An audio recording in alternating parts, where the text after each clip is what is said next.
Enough knowledge, नहीं आप enough knowledge की बात नहीं करेंगे।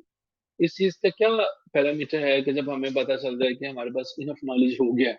लाइक कोई पैरामीटर है कि हम आप कहें कि अब मेरे पास जो नॉलेज है इनफ नॉलेज है, अब मुझे नॉलेज हासिल करने की कोई जरूरत नहीं है, और ये मेरे पास इनफ नॉलेज है। यू कैन कवर, अगर वही आता है तो ले लेना चाहिए। Pick narrow and avoid wider, it should not be much narrow और wider, it should not be much narrow और वाइडर, लेकिन इनको भी होनी चाहिए। हमें नैरो टॉपिक उठाना चाहिए, वाइडर से अवॉइड करना चाहिए, लेकिन लेकिन अगर हमारे पास ऑप्शन ही वही है तो हम डेफिनेटली उसी को चूज करेंगे। अच्छा जी, अब ये टॉपिक आपको नजर आ रहा है, इस्लाम एंड डेमोक्रेसी। जरा मेन हेडिंग्स की तरफ गौर कीजिएगा। मेन हेडिंग्स हमारे पास जो हैं इस पूरी के पूरे ऐसे में, वो ये हैं जो आपको अभी नजर आ रही हैं।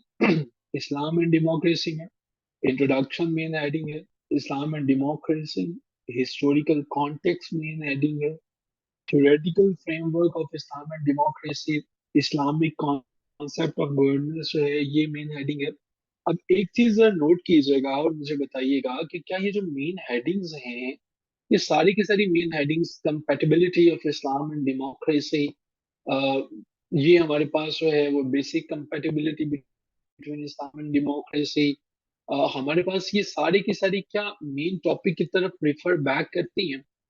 ये सारी की सारी चीजें जो हैं क्या इसमें आपको वही हेडिंग नजर आती है हमारे पास, Islam and democracy, historical context जो है, ये सारी की सारी चीजों में अगर आप गौर करें तो क्या टॉपिक की रिफ्लेक्शन मौजूद है? Theoretical framework of Islam and democracy, इनमें आपने एक चीज देखी कि हमारे पास जो है वो टॉपिक की रिफ्लेक्शन मौजूद है। अभी के लिए आपको मैंने आज जितनी आउटलाइन के मुतालिक चीजें बताई हैं, आप सिर्फ इन्हीं को जहन में रखेंगे, ठीक है?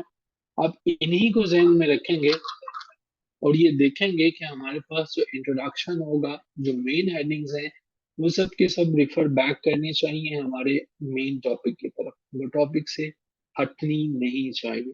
अब पुरानी के रेफरेंसेस क्या हैं, दूसरे रेफरेंसेस क्या हैं, इन तमाम की तमाम चीजों के बारे में अभी आपने परेशान नहीं होना।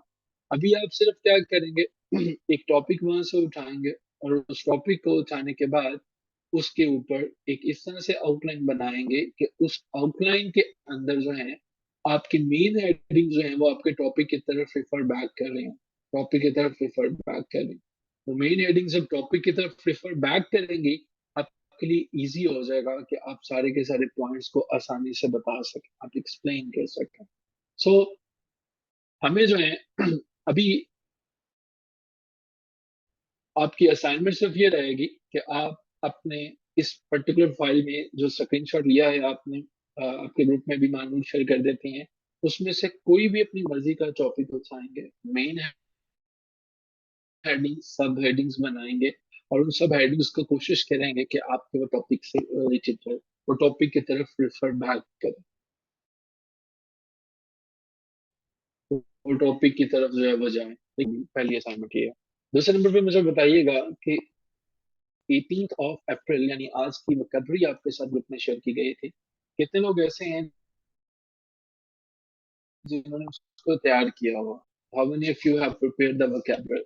आज की वोकैबुलरी कितने लोगों को जो है वो तैयार है?